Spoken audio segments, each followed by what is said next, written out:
Africa has over 6 million refugees and is one of the regions with the most displaced people in the world. That's according to the United Nations High Commissioner for Refugees. Today is World Refugee Day, and for more we cross to our SABC News correspondent Coletta Wanjohi, who is live from Addis Ababa. A very good morning to you, Coletta. What's happening where you are? At the African Union, we are having high-level consultative discussions, and this began yesterday and were led by the African Union champion on the theme of the year, which is refugees, returnees and internally displaced people. The theme of the year, which is refugees, returnees and internally displaced people, and that's the president of Equatorial Guinea.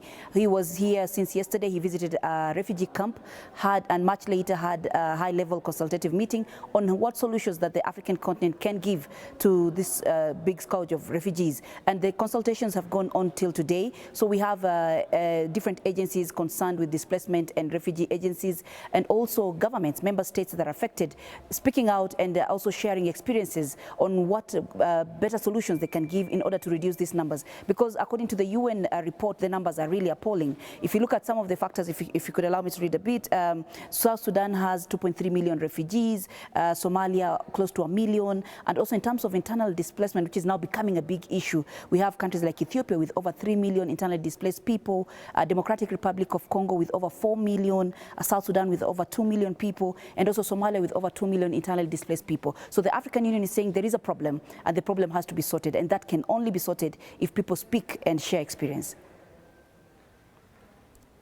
What are the general themes in terms of International Refugee Day, and which countries are participating?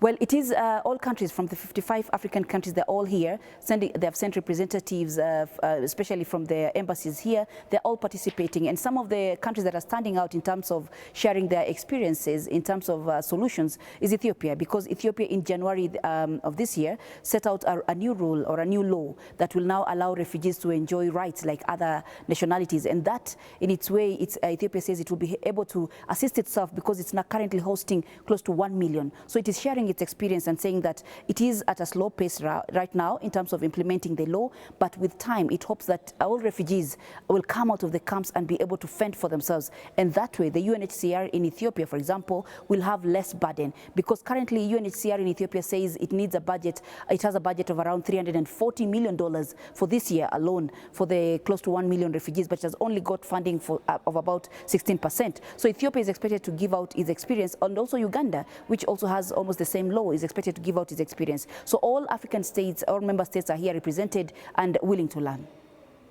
Saying just now, Coletta, one of the big issues in terms of refugees is allowing the people in, recognizing their status and housing them. But another conversation that has come up recently is education for refugees once they, refugee children, once they have been allowed into the different countries. Is that conversation being held there at all?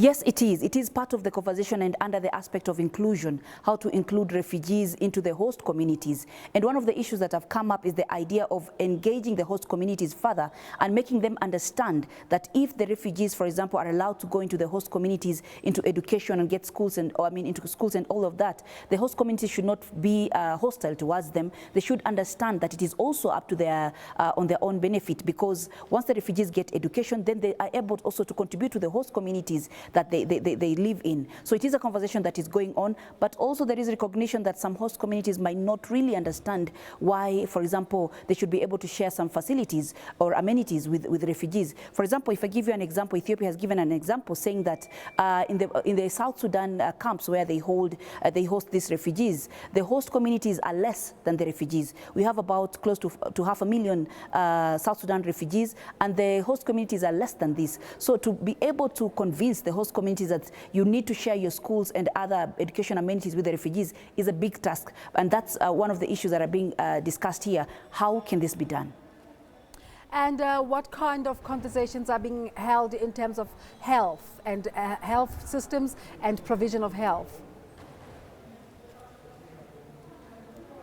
Yes, the UN Refugee Agency, as well as other agencies that are assisting refugees, have brought up the issue that if, for example, the refugees were allowed to share freely in the health amenities and facilities of the host communities, then it should be easier in terms of reducing the cost and resources that the refugee agencies need to put in terms of giving health to the refugees. Because at the end of the day, they say that all this in terms of health, education and all that, all this depends on donor funding. And now there's an obvious donor fatigue. So the conversation here is how can the refugees be able to freely access these amenities like health in the host communities, and that will reduce the burden of the refugee agencies as well as the host countries as well. So it is a conversation that will keep going on, and at this point also health investors are also being brought on board, and the private sector being asked to come in and also contribute on how they think the private sector can come in and assist governments, host governments and refugee agencies and other agencies to assist in the basic health care.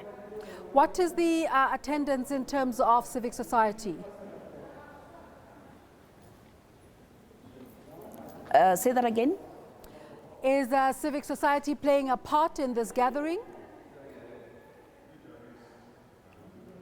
Oh yes, civil society is very much here, because you see, at the end of the day, they are the voices of the people, they're the voices of the civilians, so they are well represented here, and they've also come with their own ideas on how they think the governments should be able to actually be a bit flexible in terms of rules and regulations and allow the refugees to have a normal life. Because bottom line of this conversation is that refugees are human beings. Wherever they were, they had probably decent lives and had a better education system, better jobs than where they are now with the host communities. Is just because of issues of violence and all that. So the civil society organizations are also crying that and also saying very loudly that refugees must be treated as human beings in the host communities, and they're also putting out the issue that African Union should just stop looking at the situation now, but should go and look at the situation on the cause of this issue, which is the fact that there needs to be peace and security in these countries where people are running from.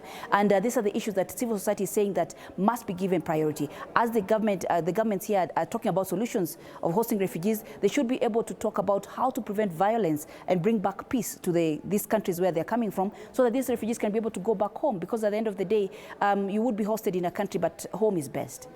South Africa has a huge refugee community. Just for the benefit of some of our viewers who might not have caught us at the beginning of this conversation, please give us a recap of the event and what it hopes to solve in the world of refugees.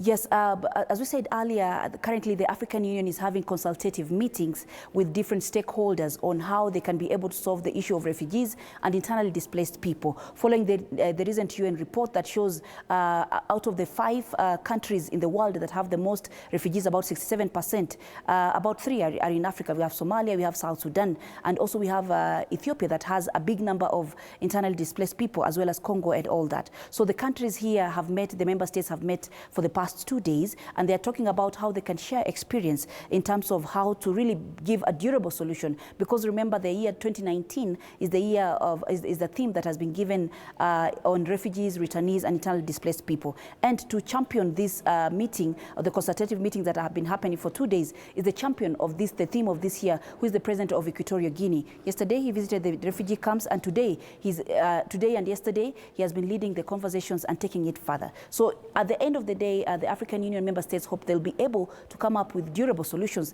that can be implemented in the soonest possible time. Coletta Wanjohi, thank you so much for that update coming to us live from Addis Ababa.